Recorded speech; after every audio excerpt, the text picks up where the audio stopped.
एक खूबसूरत औरत जैसे ही रेस्टोरेंट में आती है, एक आदमी की नजरें उसी पर टिक जाती है। जेम्स कई सालों से सिंगल था, पर उसे आज तक पहली नजर में कोई भी लड़की पसंद नहीं आई थी। लेकिन जब वो अपने पुराने दोस्त जेसन को उस औरत से नजरें मिलाते हुए देखता है, तो वो सब कुछ समझ जाता है। जेसन और उसकी पत्नी सबकी नजरों में एक परफेक्ट कपल थे, लेकिन हमेशा से प्यार को लेकर उन दोनों की सोच में जमीन आसमान का फर्क था। उसकी पत्नी रूथ के लिए प्यार का मतलब सिर्फ एक चीज थी, वो थी वफादारी। बाकी सारे रोमांटिक सपने सिर्फ खुद को धोखा देना है, सिर्फ शरीर ही सबसे ईमानदार होता है। असल में शादी के बाद रूथ ऐसा ही करती थी। जिस दिन से हमारी शादी हुई वो वफादार रही है, लेकिन सिर्फ जिस्मानी तौर पर। जेसन को अपनी पत्नी की ये सोच बहुत बचकानी लगती थी। शायद कुछ मर्दों को ऐसी जिंदगी पसंद हो, लेकिन उसे सिर्फ इतना नहीं चाहिए था। उसे एक ऐसा साथी चाहिए था जिससे उसकी आत्मा का रिश्ता हो, एक ऐसा रिश्ता जिसमें सच्चा प्यार हो। और फिर उसकी जिंदगी में लीजा आई, जिसने उसे तलाक के बारे में सोचने पर मजबूर कर दिया। जेम्स अपने दोस्त को समझाना चाहता था कि वो लालची न बने, पर जैसे ही उसने लीजा को देखा, वो समझ गया कि जेसन तलाक लेने पर क्यों अड़ा हुआ है। लेकिन उसे ये बात समझ नहीं आ रही थी कि जेसन में आखिर ऐसा क्या खास था कि इतनी खूबसूरत और शानदार औरत उस पर फिदा हो गई, जबकि वो खुद इतना हैंडसम और चार्मिंग होकर भी इस मामले में लकी नहीं था। बस उसी पल से जेम्स ने फैसला कर लिया कि वो लीजा को अपने दोस्त से छीन कर रहेगा। उस रात तीनों ने खूब बातें की। रेस्टोरेंट बंद होने तक भी उनका मन नहीं भरा। जेसन अपनी शादी से जल्द निकलना चाहता था, पर उसे डर भी था कि उसकी पत्नी ये सदमा बर्दाश्त नहीं कर पाएगी। उसने बहुत सोच समझकर दबे लफ्जों में तलाक की बात कही। ये सुनते ही रूथ का दिल टूट गया और उसके सीने में इतना दर्द हुआ कि उसकी सांसें अटकने लगी। ये देखकर जेसन बुरी तरह डर गया। उसने फौरन डॉक्टर को बुलाया। मेरी पत्नी को दिल की बीमारी है। क्या अच्छी चॉइस नहीं है, दिल की बीमारी।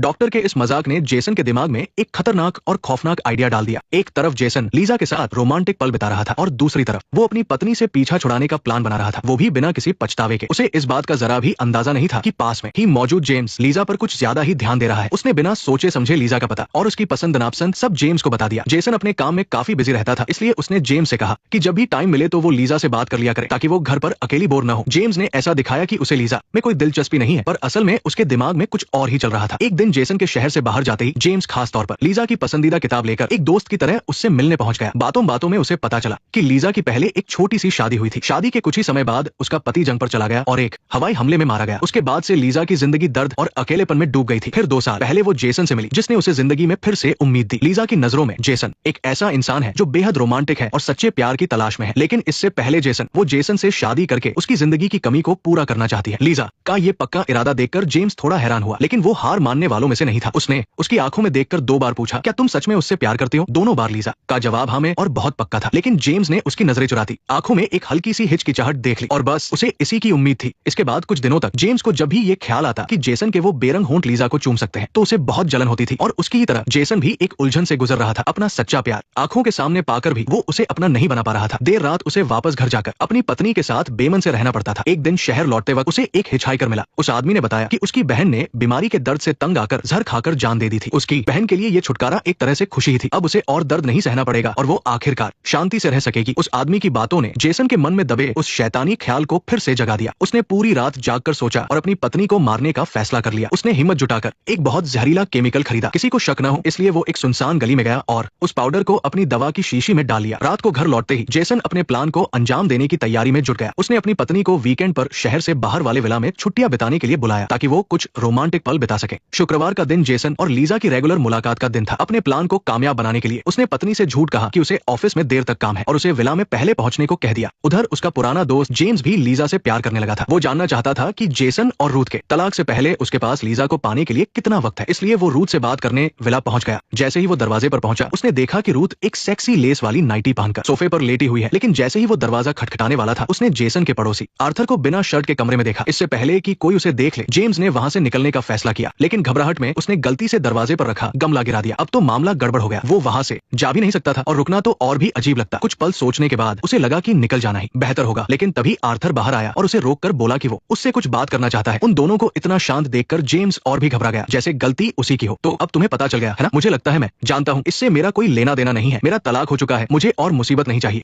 ये एक एलियन का अंडा है जिसे एक अजीब से जीव के शरीर से निकाला गया है। इसके बड़े होने का माहौल बहुत ही खास है। इसे बढ़ने के लिए इंसानी खून और मांस की जरूरत पड़ती है। रिसर्चर ने इसे एक बेकार टिश्यू में रख दिया। कुछ ही दिनों बाद एलियन का अंडा आखिरकार एक छोटे एलियन में बदल गया। ये पहली नजर में एक सांप जैसा लगता है, लेकिन ध्यान से देखने पर पता चलता है कि इसमें शुरुआती एलियन वाले फीचर्स आ चुके हैं। अगर इसे पालतू जानवर की तरह पालना है तो ये साइज बिल्कुल सही है। इससे बड़ा हो गया तो सच में पालना मुश्किल हो जाएगा। वेंडी जो एक एंड्रॉइड है, उसने एलियन की आवाजों की नकल करके उनकी भाषा सीख ली है। थोड़ी देर की बातचीत के बाद दोनों के बीच एक ऐसा रिश्ता बन गया है जो किसी प्रजाति से परे है। लेकिन लैब में सिर्फ यही एक एलियन नहीं है। इस आंख वाले जीव के शिकार करने का तरीका टेस्ट करने के लिए रिसर्चर ने उसे एक भेड़ के साथ अकेले बंद कर दिया। भले ही ये छोटा सा है और शायद इसके पास पास दिमाग भी नहीं है, लेकिन इसकी अक्ल बहुत तेज है। ये पहले अपने शिकार के खतरे का अंदाजा लगाता है और फिर सही मौके का इंतजार करता है और फिर उसे मार डालता है। भेड़ की चीखों के बीच सिर्फ कुछ ही सेकंड में उस आंख वाले जीव ने भेड़ की आंख की जगह ले ली। बाहर से देखने में ये बिल्कुल असली आंख जैसी ही लग रही थी। भेड़ का शरीर तो अब जिंदा नहीं था, लेकिन वो आंख एक नए दिमाग की तरह काम कर रही थी और उसे कंट्रोल कर रही थी। भेड़ फिर से अपने पैरों पर खड़ी हो गई। जाहिर है शुरुआत में उसे एडजस्ट करने में थोड़ा टाइम लगा। थोड़ी ही देर में उसे समझ आ गया कि भेड़ को 4 पैरों पर खड़ा होना होता है। रिसर्चर ने पहले से ही भेड़ के शरीर पर एक डिटेक्टर लगा दिया था। तरंगों को देखकर ये बताना मुश्किल था कि सामने आखिर कौन सा जीव है। जैसे जैसे जीनियस कंपनी इन एलियन जीवों को डेवलप करने लगी, जो एंड्रॉइड्स पहले स्पेसशिप पर मिशन के लिए गए थे, उनमें एक एक करके दिखते आने लगी। भले ही वे दिखने में बड़ों जैसे थे, लेकिन उनकी सोच और दिमाग अभी भी बच्चों जैसा था। अपनी आंखों से उन खौफनाक जीवों को देखने के बाद उन्हें गहरा सदमा लगा था। खासकर सबसे छोटी नील को। एंड्रॉइड एक्सपेरिमेंट की इंचार्ज मेगन ये देखकर हैरान रह गई। दरअसल एंड्रॉइड्स रोबोट की तरह होते हैं। बच्चेदानी तो छोड़िए, उनका शरीर सुपर बैटरी से चलता है। उन्हें खाने या टॉयलेट जाने की भी जरूरत नहीं होती। लगता है इस लड़की को सेक्स एजुकेशन की क्लास देनी पड़ेगी। मेगन ने लड़के और लड़की के शारीरिक फर्क को घुमा फिराकर समझाने की कोशिश की, लेकिन नील बहुत जिद्दी थी। वो यही कहती रही कि वो प्रेग्नेंट है। उसे अपने अंदर एक और जिंदगी का एहसास हो रहा था। ये पहली बार था जब किसी एंड्रॉइड ने इंसानों के लिए खतरा दिखाया। मेगन को लगा कि नील का मूड खराब है और उसने एक बार और कोशिश करने की सोची। अभी उसने 2 बातें भी नहीं की थी कि नील अचानक उछल पड़ी। मेगन बुरी तरह डर गई। कायदे से तो एंड्रॉइड्स आर्टिफिशियल इंटेलिजेंस की तरह ही होते हैं, उन्हें इंसानों पर हमला करने की इजाजत नहीं होती। जाहिर है कहीं कुछ गड़बड़ थी। उसने जबरदस्ती खुद को शांत किया और नील को शांत करने का तरीका सोचने लगी। फिर चाय बनाने का बहाना करके वो चुपचाप अपनी डेस्क पर गई। अलार्म का बटन दबा दिया। मेगन के हाथ बुरी तरह कांप रहे थे। अभी अभी उसकी गर्दन टूटने ही वाली थी। खैर थोड़ी ही देर में गार्ड्स बंदूकें लेकर अंदर आ गए, लेकिन नील को बिल्कुल भी एहसास नहीं था कि उसने कोई गलती की है। उसने तो मेगन से एक खिलौना भी मांगा। इसे इसके कमरे में वापस ले जाओ, दरवाजा बंद कर दो और अपने लीडर को बताओ कि हमारे पास एक लेवल 3 सिचुएशन है। वो समझ जाएगा कि क्या करना है। लेकिन इस चीज का असर सिर्फ नील पर ही नहीं हुआ था। मिशन के दौरान एक और एंड्रॉइड एलेक्स की गर्दन में टैंगो कंपनी के एक साइबॉर्ग ने एक मॉनिटरिंग चिप लगा दी थी। उसने एलेक्स को उसकी मां के नाम पर धमकाया और उसे चुपके से लैब में घुसकर एक अंडा चुराने के लिए कहा। लेकिन ये मिशन सच में बहुत मुश्किल था, इसलिए साइबॉर्ग ने अपनी शर्त थोड़ी आसान कर दी और एलेक्स से कहा कि वह किसी इंसान को अंडे के पास ले जाए। ऐसा करने पर अंडे के अंदर का फैसगर हमला कर देगा। पहले 2 दिन उस इंसान को थोड़ी तकलीफ होगी, लेकिन फैसगर के हटने के बाद सब कुछ ठीक हो जाएगा। तब एलेक्स को बस उस इंसान को किसी तरह बाहर निकालना होगा। एलेक्स पहले तो हिचकिचा रहा था, लेकिन जब उसने वेंडी को उसके भाई के साथ देखा तो उसे थोड़ी जलन हुई। आखिर क्यों बाकी एंड्रॉइड्स को अपने परिवार से अलग रहना पड़ता है, जबकि वेंडी अपने भाई के साथ रह सकती है। एलेक्स ने आखिर में साइबॉर्ग की बात मान ली और फैसगर के लिए अपने भाई माइक को निशाना बनाया। लेकिन उसे ये नहीं पता था कि कंपनी असल में एंड्रॉइड्स की हर हरकत पर नजर रख रही थी। एलेक्स और टैंगो कंपनी के बीच हुई बातचीत पूरी तरह से रिकॉर्ड हो चुकी थी। वैसे भी एक आम इंसान की जान की उन्हें कुछ खास परवाह नहीं थी। नेक्स्ट पार्ट देखने के लिए वीडियो को लाइक करो।